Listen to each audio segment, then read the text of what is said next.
Salut à tous, aujourd'hui on repart du côté de chez Marvel et ce pour une vidéo un peu particulière. Car même si ça m'est déjà arrivé, aujourd'hui on va parler d'un personnage quasiment inconnu du grand public qui n'a eu le droit à aucune apparition dans un film et franchement c'est ultra dommage. Car le personnage dont on va parler est un de mes personnages préférés du côté de chez Marvel. Grandement dû à son écriture par un excellent scénariste, Brian Michael Bendis dans les années 2000, à une époque où Marvel comme DC marchaient sur l'eau en termes d'histoire. Aujourd'hui, on va parler de Jessica Drew, plus connue sous le nom de Spider-Woman, aucun lien avec Peter Parker, et plus précisément Jessica Drew, agent du SWORD, de Brian Michael Bendis et Alex Maleev. C'est parti.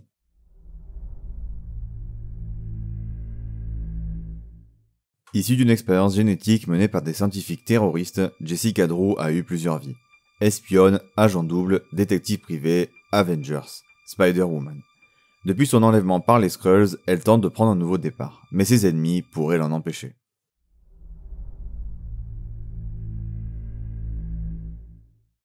Bon déjà, il va falloir que je vous parle rapidement du run de Brian Michael Bendis sur les Avengers. J'ai déjà abordé le run quelques fois sur la chaîne, donc je vous invite à aller voir les différentes vidéos si vous êtes tenté par ces histoires qui sont vraiment excellentes. Mais du coup, la raison pour laquelle il faut parler de cette histoire est très simple, c'est que c'est là où Bendis prend en main le destin de Spider-Woman et en fait un des membres les plus importants de l'équipe des Avengers. Mais du coup, je vais devoir spoiler le plot twist principal du milieu de run pour vous parler de ce comics. Je vous conseille donc clairement de lire le run de Bendis sur les Avengers jusqu'à au moins Secret Invasion et de revenir ensuite voir cette vidéo. Bref, si vous êtes toujours là, c'est parti pour la partie spoiler. En résumé, et sans rentrer dans les détails, dès la création des nouveaux Avengers, après la séparation des Avengers, Spider-Woman intègre l'équipe et reste avec eux pendant très longtemps. Mais lors des tomes qui précèdent Secret Invasion, on apprend que les Skrulls, ces extraterrestres métamorphes, ont envahi la Terre en prenant la place de plusieurs personnes importantes. La paranoïa s'installe et tout le monde se méfie de tout le monde. Mais c'est là où Spider-Woman se révèle comme étant la reine des Skrulls depuis le début. La véritable Jessica Drew, Spider-Woman, a été enlevée. Une fois l'invasion terminée et la reine Skrull abattue, Jessica reprend sa place. Mais après ces événements traumatisants, comment va-t-elle pouvoir reprendre le cours de sa vie, elle dont le visage est devenu le visage de l'ennemi, et également, reste-t-il des Skrulls sur Terre, peut-elle faire confiance à quelqu'un? On va le découvrir.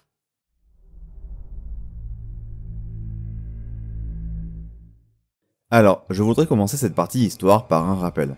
C'est que l'équipe créative de ce comics, Brian Michael Bendis et Alex Maleev, à l'époque où ils ont écrit ce récit, avaient déjà travaillé ensemble sur un très long run sur Daredevil, qui est considéré comme un des meilleurs runs de tous les temps sur le personnage et plus globalement de Marvel en général. Donc niveau équipe créative, c'est du très lourd et ça promettait un excellent récit. Et verdict du coup, c'est vraiment le cas. Déjà, comme je l'ai dit dans l'intro, Jessica Drew est un de mes personnages, si ce n'est mon personnage féminin préféré de Marvel. J'adore le travail fait par Bendis sur le personnage durant son run sur les Avengers, et c'est clairement mon perso préféré de la team des New Avengers. Et le fait qu'elle se soit faite enlever par la reine Skrull et qu'elle revienne après est un tour de force que je trouve qui rend le perso encore plus fascinant. Mais du coup, qu'en est-il du récit? Eh bien, il est vraiment très bon et c'est surtout un récit très sombre. Après être revenu à la vie en quelque sorte au début du récit, Jessica se demande ce qu'elle va faire et on a très vite la réponse à cette question en tant que lecteur. Car elle va se voir proposer une offre pour faire partie du SWORD pour traquer les aliens et bien sûr les Skrulls, qui désormais sont ses ennemis jurés. Et le SWORD étant l'agence gouvernementale qui s'occupe des problèmes avec des aliens, c'est parfaitement logique qu'elle aille travailler pour eux. Donc on a le droit à une histoire sous forme d'enquête, qui va l'amener dans les bas-fonds de la Terre, notamment à Madripoor, où elle va tout faire pour traquer des Skrulls qui sont restés sur Terre, et pour ça, elle va avoir une sorte de montre qui permet de traquer et de montrer les aliens. Le fait qu'elle ait un objet pour détecter les non-humains dans une zone très courte est un ressort narratif excellent qui fait grimper la tension de manière hyper simple. Et c'est semblable à par exemple Alien Isolation, l'excellent jeu vidéo d'horreur de l'univers d'Alien, et qui permet d'avoir des scènes très intenses, très vite, et permettant de passer du calme à l'action en un instant. Scènes d'action qui sont d'ailleurs vraiment excellentes. Bendis laisse vraiment le temps de plusieurs pages à Alex Maleev pour montrer son talent et il se prive pas, mais j'en reparle dans la partie dessin. Sinon, une des grandes parties du récit, c'est donc la phrase « On ne peut faire confiance à personne ». C'est même le maître mot du récit.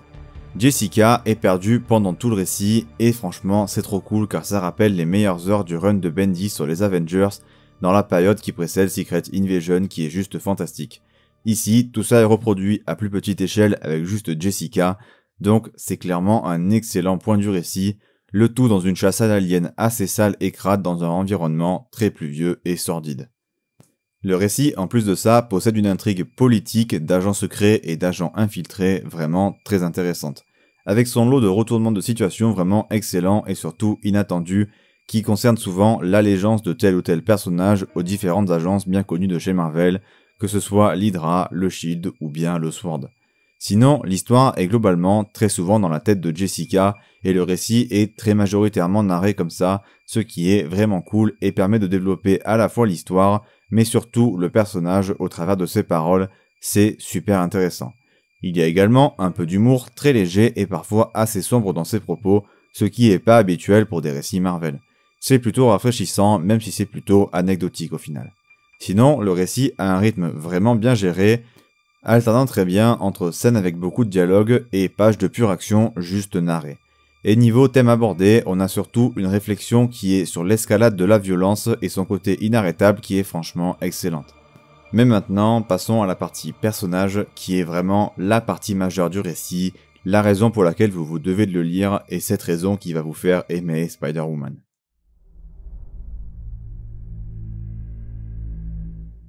Alors pour les personnages, évidemment, c'est Spider-Woman qui est en très grande et majeure partie le personnage principal de l'histoire.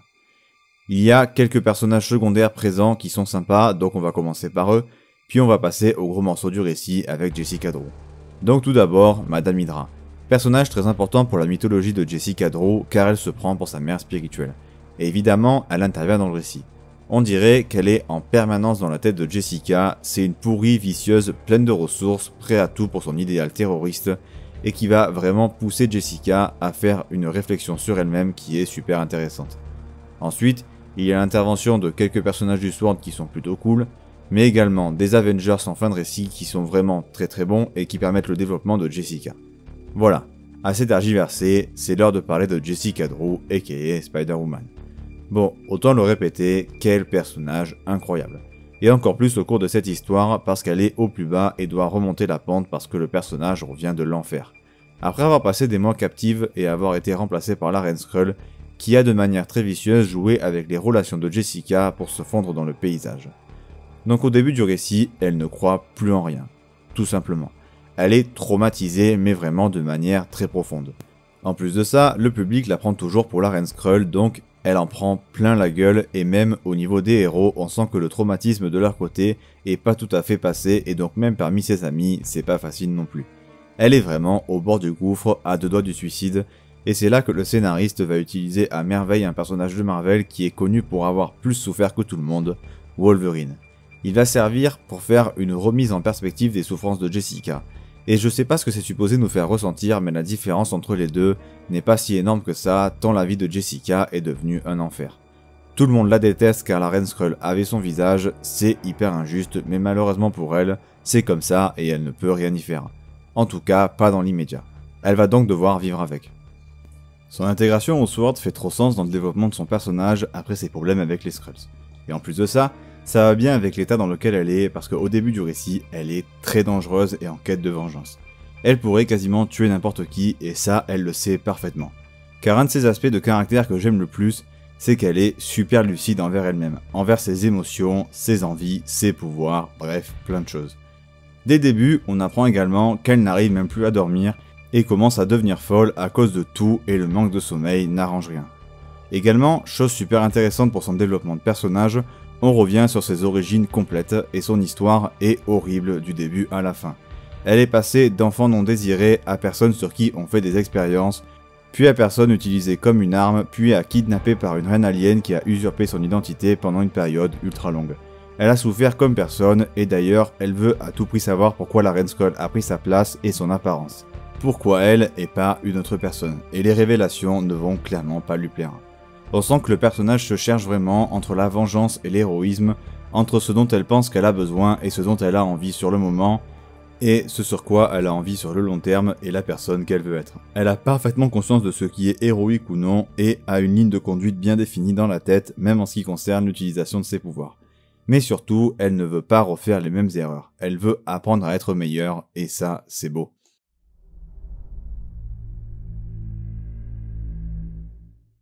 Alors pour les dessins, c'est du Alex Maleev, donc son style est super particulier. Il est très dur, très sombre, c'est du vrai polar noir. Malgré tout, il a un découpage très dynamique grâce notamment à des temps de pause avec des cases sans texte pour apprécier à la fois le moment, mais aussi l'émotion des personnages. Et d'ailleurs, il y a un niveau d'émotion retranscrit par ces dessins qui sont vraiment dingues. Certaines pages sont vraiment très belles avec par exemple des photos et autres type enquête pour renforcer du coup le côté enquête. Pas grand chose à dire de plus si ce n'est que c'est un excellent dessinateur qui convient parfaitement au récit et à son ambiance et qui en fait un récit assez unique, ce qui avec un autre dessinateur aurait pu vraiment passer à la trappe.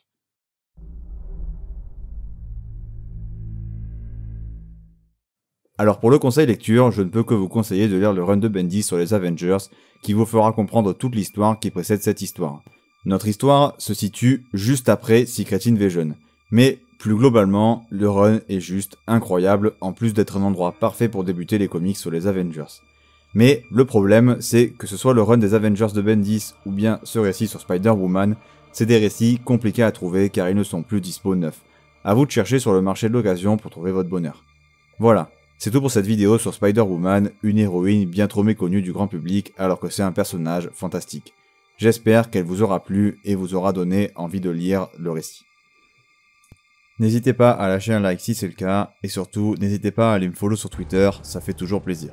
Sur ce, c'était Day One et à la prochaine.